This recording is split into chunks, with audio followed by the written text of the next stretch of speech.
한 말씀 더 보태겠습니다. 어제 남북 고위급 회담을 통해 오는 4월 27일 판문점에서 남북 정상회담 개최를 확정하였습니다.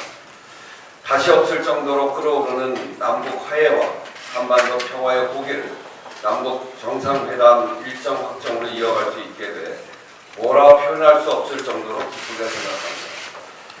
다음 달 4일 의전, 경호, 모두 실무회담을 개최하기로 하는 등 남북 양측이 후속 절차를 순조롭게 이행해 가고 있습니다.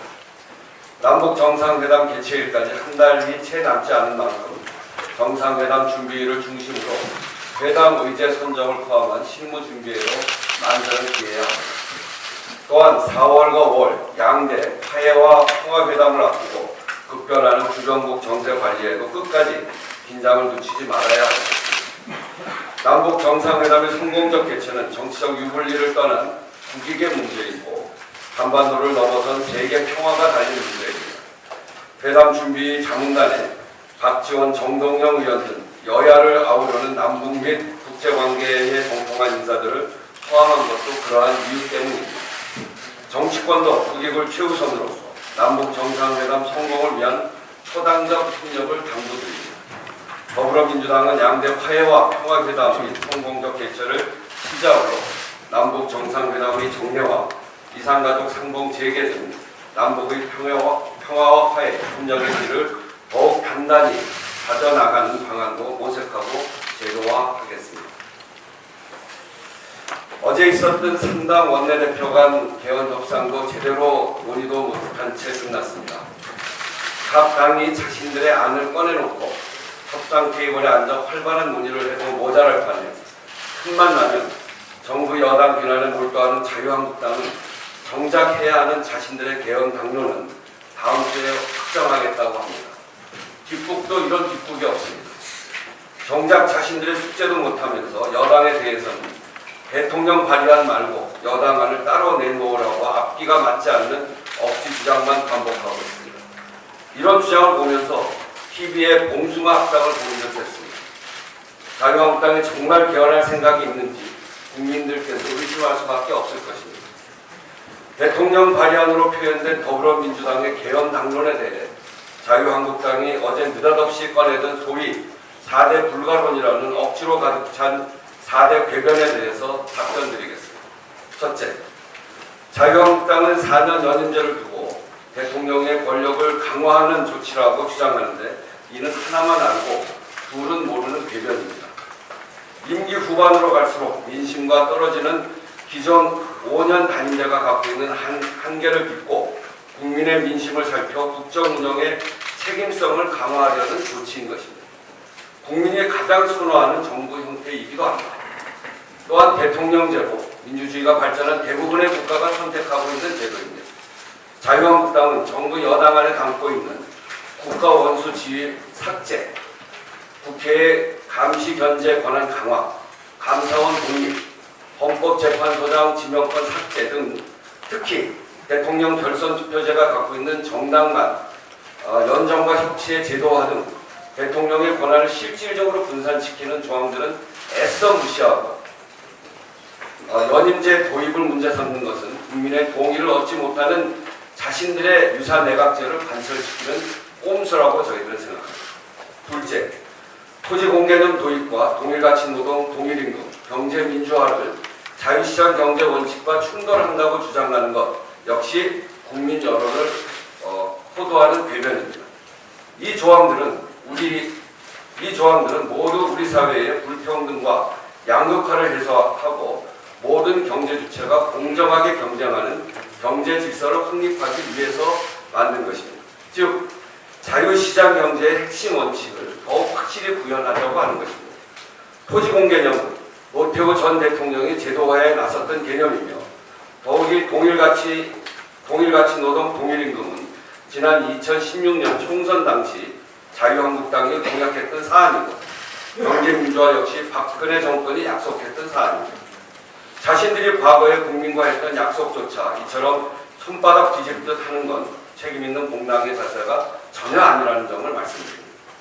셋째, 동아항쟁과 광주민주화운동, 6월 항쟁 명시를 반대하고 생명권 신설 등 기본권 확대 노력에 어깃장을 놓고 있는 것 역시 배변입니다. 전문에 국민들이 독재 권력에 맞섰던 자랑스러운 역사를 포함시키는 것은 국민들의 피와 눈물로 쟁취한 대한민국의 민주주의의 근간과 민주적 정통성을 분명히 한 것입니다.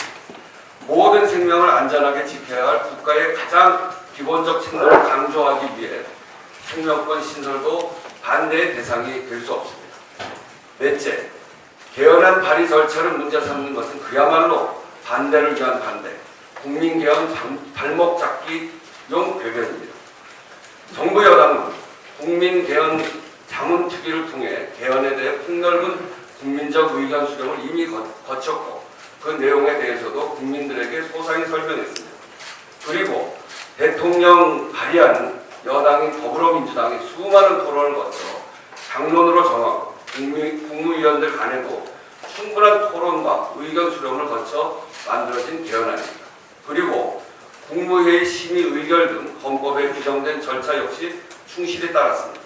이처럼 절차적 가자가 전혀 없는 일을 문제 삼는 것은 그저 생트집에 지나지 않습니다. 자유한국당의 온갖 논의가 이어지고 있는 지금 이 순간에도 국민개헌의 시계는 빠르게 돌아가고 있습니다. 참으로 1분 1초가 아까운 상황입니다. 조속한 개헌을 염두에 두고 있는 국민의 요구에 답할 책임은 온전히 국회의 몫입니다. 쓸데없는 힘겨루기에 낭비할 여유가 조금도 없습니다. 더불어민주당과 바른미래당이 개헌안을 내놓은 만큼 자유한국당은 한시라도 빨리 개헌안을 내놓고 진정성 있는 자세로 협상에 임해야 할 것입니다. 국민과 역사가 국회를 지켜보고 있음을 명심하시기 바랍니다. 한 가지만 더 말씀드리겠습니다. 3월 임시국회의 마지막 날인 오늘 본회의에 73건의 법안이 상정될 예정입니다. 야당이 일방적으로 소집한 3월 국회이지만 민선 국회로 끝낼 수 없다는 여야 간 마음을 잘 맞춘 귀중한 성과라고 생각합니다. 오늘 상정되는 법안들은 그동안 소외되고 외면당했던 사회 곳곳의 목소리가 반영된 민생 법안입니다. 화물차주에 대한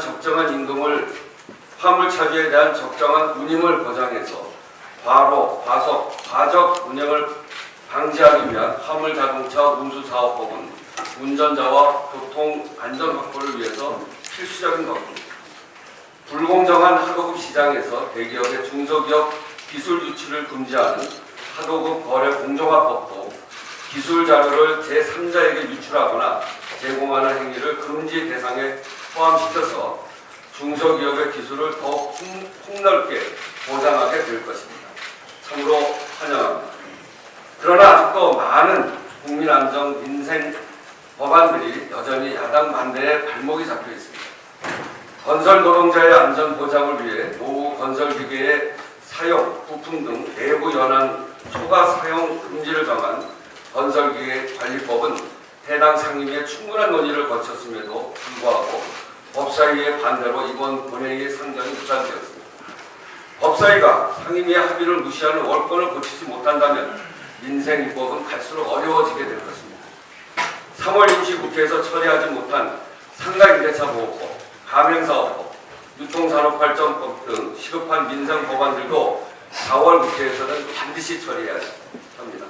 이 자리에 앉아 계신 법사위원님들 특별히 당부드립니다. 국회가 제 역할을 다해야 국민의 삶을 조금이라도 변화시킬 수 있다는 것을 우리 모두 명심해야 할 것입니다.